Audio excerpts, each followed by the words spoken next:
Welcome to There Is a Method to the Madness. I'm Rob Maxwell, and I'm an exercise physiologist. I'm the owner of Maxwell's Fitness Programs, and I've been in business since 1994. The purpose and intent of this podcast is to go over all of the trends in health and fitness and help you decide if there's good method behind it or if it's simply just madness. Because I do think people need to be educated on what they can do to make their lives better. Today I'm going to go into the summary of this year's MaxFit Games and why I chose the particular events and why those are good exercises. Is it just madness, a way to get people out there and do incredibly hard things and make fun of them and video them, or is there a good purpose behind it? Hopefully you know that answer before listening, but I'm going to talk about it anyway. This podcast is brought to you by Jonathan and Lynn Gilden at the Gilden Group at Realty Pros. They currently have over 370 five-star reviews on Zillow. You know what? That's more than the participants I had. That's pretty damn good. They're simply the best, and I personally vouch for them. Check them out at thegildengroup.com. All right, and I will post that in the note pages, so if you didn't hear that, please check the note pages and you can get their phone number and website. All right, so let's talk about the MaxFit Games. This year we had pull-ups or chin-ups, and the difference between that is your grip. An overhand grip is a pull-up, a underhand grip is a chin-up. The only difference between the exercise, other than personal comfort on the hands and wrist, is that when you do a chin-up, you get a little more help from the biceps. Some people call it easier. Personally, I find it a little bit harder, but maybe that's just because I'm used to doing more wider grip pull-ups. In the chin-up, you work your lats and you work your biceps and you work your rhomboids. It's a great exercise. That was our first exercise, and I chose it because it really is a great demonstration of body weight strength to weight ratio. I can't really talk about how important that is. I know I mentioned it in another podcast before that overall, maximal strength, like somebody talking about how much they can bench press and how much they can squat, may be a good thing or it may not be. Meaning, number one, you don't know how their form is, but that's true for all of it, so I'll leave that out. But you don't know how much the person weighs. I mean, you do if you ask them. But how often do people ask a follow-up question of how much do they weigh? So when I was in school, it was really important to have a strong bench press if you wanted to be considered serious as an athlete or even a young man in school. And that was the be-all, get-all. And, you say, well, I bench press 300 pounds. That would be like a huge milestone in high school, especially back when I was going to school. Now it might be a little more commonplace with the elite athletes, but that's a huge benchmark. Now, doesn't it depend on how much they weigh? And the answer is absolutely. If you're a 300-pound offensive tackle and you bench press 300 pounds, well, you're bench pressing your weight. I mean, that's good. That's fine. That's a good goal. That's not elite. That is absolutely no better than a 150-pound young man or woman bench pressing 150 pounds. It's the exact same thing. Who's stronger? It's the exact same thing because they both need that much strength to move their weight. They are equal in their strength to weight ratio. And the same can be said for squats. That's why those exercises are a little bit deceiving. Now, I've seen statistics, there's crazy numbers where it is very impressive. I've seen statistics where a 165-pound person is bench pressing over 400 pounds. Okay, now you're talking 2.5 times your body weight. Then you go, oh, wow, that's something. So, of course, those exercises can be a good indicator of strength-to-weight ratio, but the answer, the key is can be, not always is. But guess what? A pull-up and chin-up always is. So how many reps you get at your weight is really a great indicator of strength. And it's also a good indicator of endurance if you can do a certain amount. But that's why I love it. That's why it's chosen. That's why I think it should always be in any type of games that's trying to measure maximum fitness, because it does really show strength to weight ratio. And that is the objective every year of the MaxFit Games is, I always want to do something a little different than the norm. You have powerlifting competitions to where you have strength that's measured. You have running 5Ks and triathlons, and that's where you have cardio that is measured. And you have CrossFit Games, and that's probably the closest we have to MaxFit Games. And they do a lot of stuff that is similar. They do a lot of different strength exercises, a lot of endurance exercises, and a lot of strength, endurance, power exercises. All that's true. And hey, our overall winner from the games, female-wise, Missy Gibson, is a avid CrossFitter, and it's great. So it can absolutely be a great sport. As a technique and a way to work out, I just don't agree with some of the things, so I stay away from some of their techniques that they use for competition. But it's absolutely a good sport, and some great athletes come out of it. So the MaxFit Games is a little bit different because I choose different exercises that I think are just a little bit safer for everybody. All right. So that's why I like the MaxFit Games, because I want to measure everybody's fitness, because you're not overly fit if you just do one thing. You need to be strong, you need to have endurance, you need to have good cardio if you want to be maximized wellness-wise physically. That's why I do it. All right. Then the next exercise we moved on to was burpees.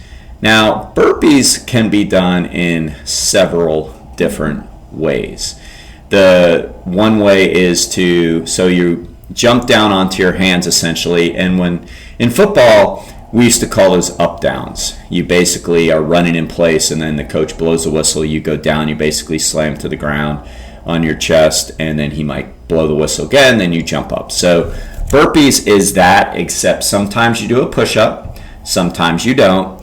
But you always drive your knees back in to jump up. Some people don't have you jump. Some people do, but that's a burpee. In the sense, the way we did it was we went down, we kicked the legs out, we kicked the legs in, they came up and they jumped, and they had to lock out. Now, what does a burpee actually do? So a burpee is more of a cardiorespiratory exercise, an endurance exercise. It's not really strength.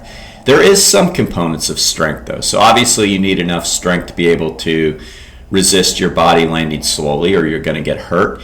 You also need enough strength as the legs go out to keep your core stabilized. So there's a little bit of upper body strength. There's a little bit of core strength, especially the transverse abdominals, which are like the ones used for plank. And there's a little bit of leg strength driving yourself up and jumping. But mostly it's a cardio exercise, so we wanted to go from a strength exercise to a little bit of a cardio endurance exercise, because you will get gassed in a burpee, meaning you're going to get very, very fatigued in that. And that's why I chose that. Would I choose it again? I'm not sure.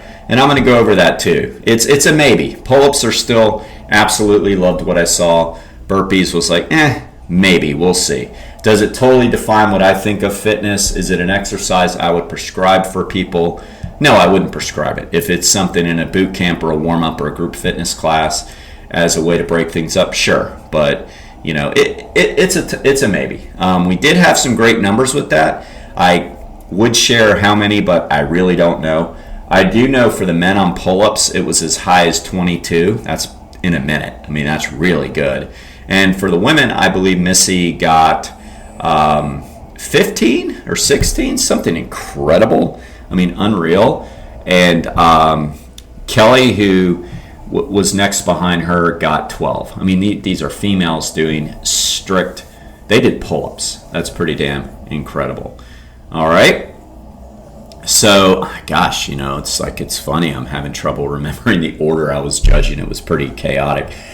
I'm just going to go to push-ups next, even though I'm not completely sure if that's the right order. But push-ups were next, and push-up is absolutely a keeper in there. I've always used push-ups in the MaxFit Games of any form. It's a great upper body strength and endurance exercise.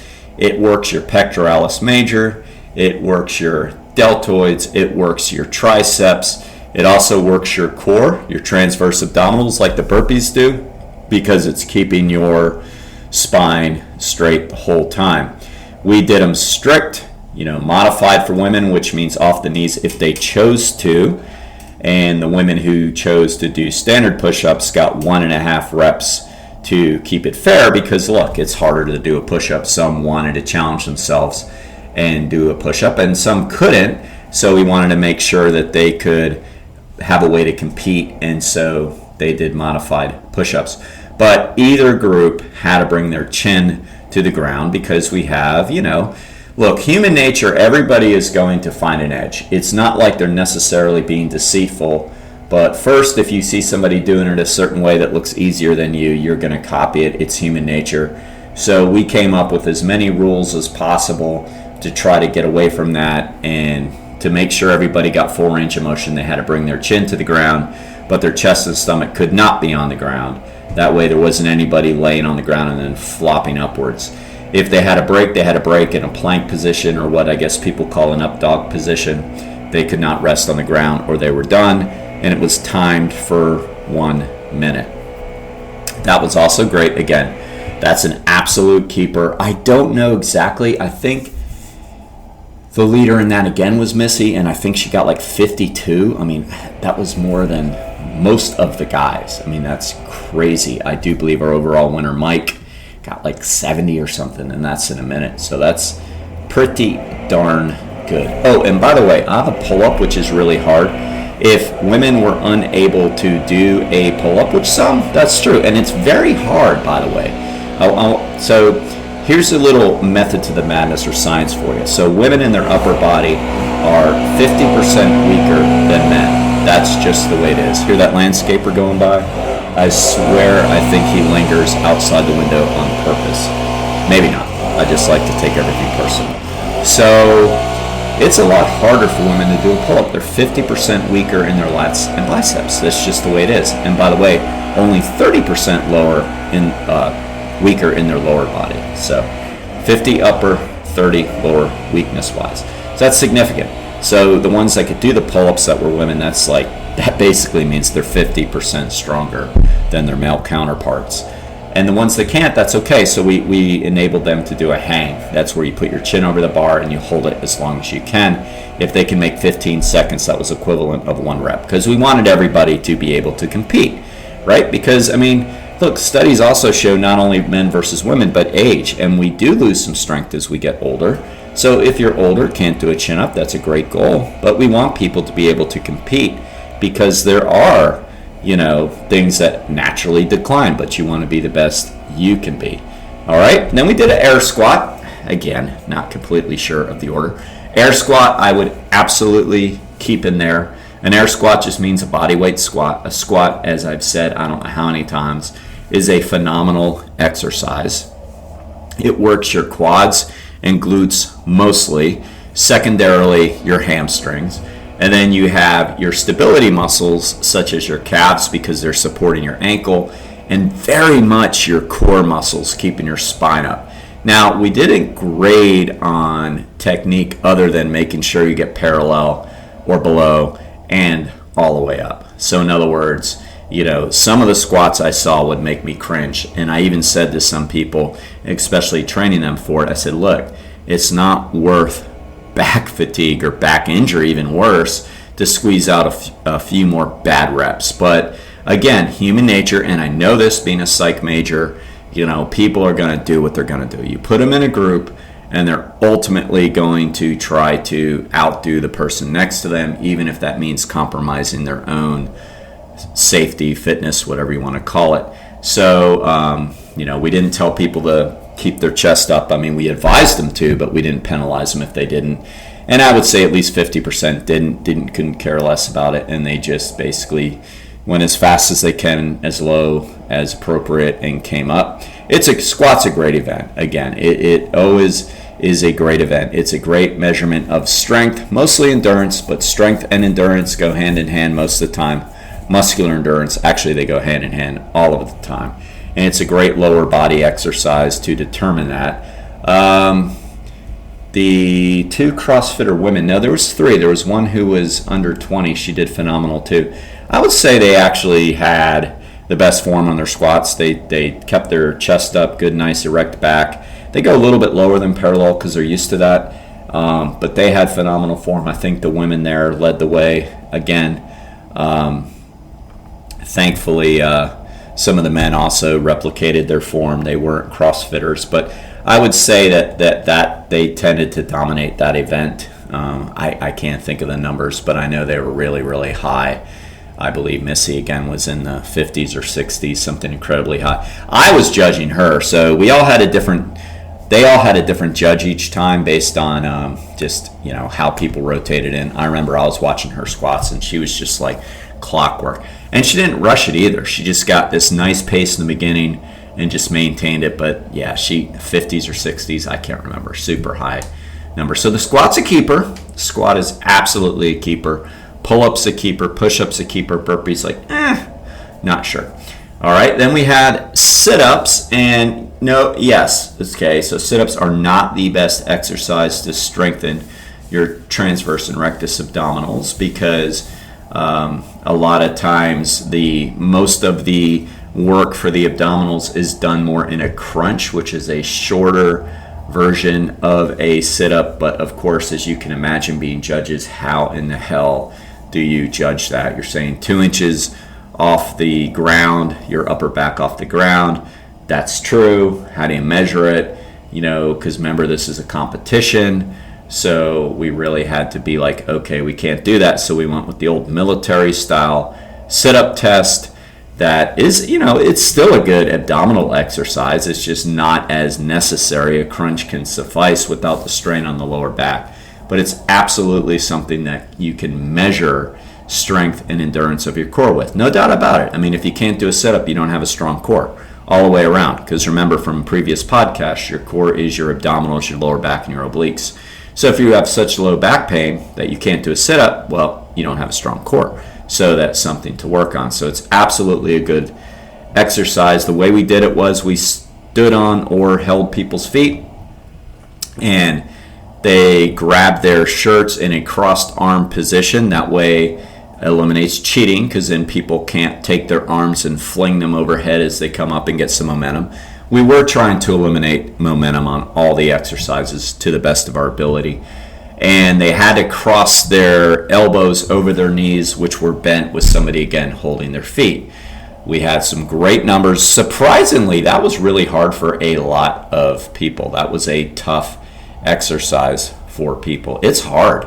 I don't know, maybe somebody got 50 I think maybe one guy got 70. Maybe that was his push-ups. I can't remember. But in any event, we had really high numbers on that. Both men and women did them the same way. Women are pretty even to men on their core, by the way, if not stronger in a lot of cases. So yeah, a sit-up is a keeper for me. Again, it's not the best exercise in the world to strengthen your core, but I would say it's the best exercise there is to measure your core. And I would definitely keep it in the games. I think it's absolutely a keeper. By the way, speaking of momentum, I didn't want the kipping in the pull-ups because that does give the CrossFitters too big of an advantage, and it's something that's really taught and trained technique-wise. I wanted to eliminate technique things because I want it to be a measurement of fitness. So kipping basically means they can swing backwards almost like a gymnast does to get up over the bar. It's a hard feat, but I didn't allow it in the games. You could raise your knees up though. You didn't have to keep your legs straight. You could raise your knees if it helped you in some way, but you could not swing at the bottom for momentum, which is what kipping is basically. All right, then we moved on to step ups, and we were able to do this more as a group because we went over to one of the benches and we did a bunch at a time. Now I'll say right off the bat, that's the one I'm going to eliminate next time. We already had lower body strength in the squat. we already had some lower body in the burpee. So it's like the step-ups was kind of not a waste of time because it was more activity, but it didn't change the event. And everybody was so close in their numbers that it was really hard to differentiate. Like almost everybody was the same for how many they can do in a minute. And everything thus far is how many you can do in a minute. So a step up, I'm thinking it was maybe 12 to 18. Now it's probably 18 inches up on a park bench. And they step up, they step down. They weren't allowed to skip. They had a lockout. They had to bring both feet on the ground at once, both feet on the top at once. And that was the rules. It was for a minute. We spotted them to make sure nobody slips off the bench. And it was supposed to measure a more lower body strength because a lot of these events become upper body dominated because of the fact that there's just more you can do that way. But again, I did it. It was fine. Most importantly, everybody had fun doing it. I would say, though, that in the future I would pull out the old step-ups. I just think it didn't change anything. You want an exercise to maybe switch it up a little bit, meaning all of a sudden somebody who wasn't doing overly well or as good is now doing better in this because it's more their forte, and that would tell me that we had a balance of events. The step up was not it. All right, so then we finished with the run, and of course the run is the greatest way to measure cardiorespiratory endurance. There's just no way around it. There's been all kinds of tests made by the experts through the years, from the Cooper 1.5 mile run to the 12-minute run used in the NFL and other professional sports, of course, to 5Ks and other running races.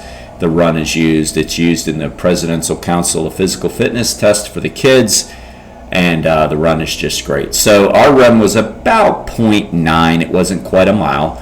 It was 3 laps of the park that we used in Holly Hill Riverside Fitness Park, which is really a great fitness park.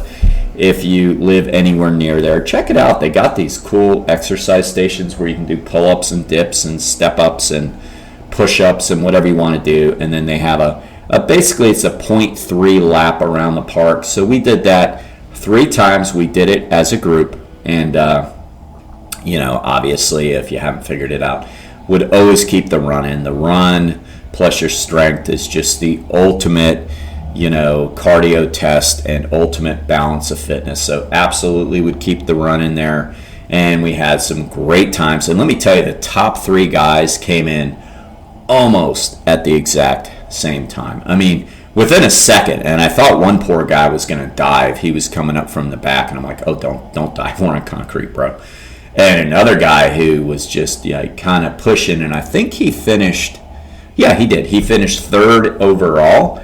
He came for it, and he swung by the leader who won the overall event like by a quarter of a second. And it was so close, and that caused a little controversy, which I thought was completely unnecessary by one of the judges, taking it way too serious. And that part was not happy about at all. But, again, human nature, you're going to see it. And as leaders, we always have to try to prevent things like that because, it's fun, it's fitness, it's supposed to be healthy. It's not supposed to be divisive at all. So I was a little bit disappointed with that, but I shrugged it off and didn't even respond to it. I'm not even going to respond to it. Didn't even answer questions of anything about that. So, because that was just a great run. And the guy who got past at the end did not respond that way whatsoever. He didn't really care. He was gassed.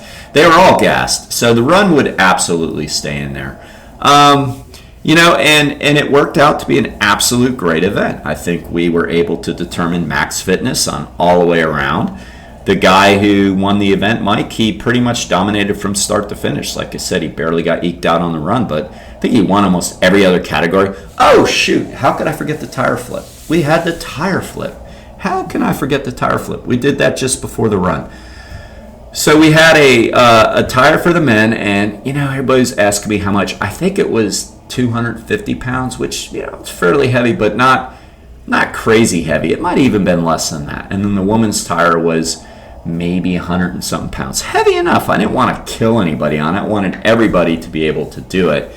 And we went with how long it would take to flip the tire 5 times. So that's strength. And that's power, not endurance. That's power because it was done within 10 to 15, sometimes 20 seconds. So you had to have a little bit of good technique as well. It didn't change it entirely, but you could tell the people, again, Missy got to just continue to, just absolutely rave about her. I mean, she was so smooth with the tire flip. She won it. And at the same time as she was running by the tire, because you flip it and you run to the other side to flip it back, as she was running by the tire, she kept her hand on the tire and guided it to the ground. That way, when it hit the ground, it didn't bounce, and so she was able to pick it up cleanly. I was like, that is damn smooth. And she was like 8 seconds, which is like, wow, because let's just compare that to like the slowest time on the tire, which was 20 seconds.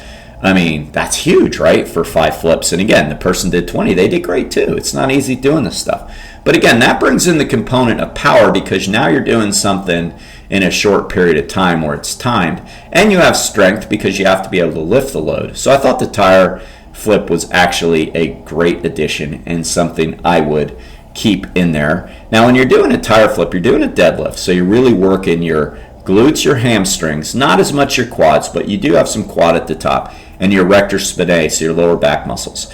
You're also using some of your lats and biceps because you are lifting with the upper body. So it incorporates a lot of the posterior chain exercises, and yes, it is absolutely a keeper in that.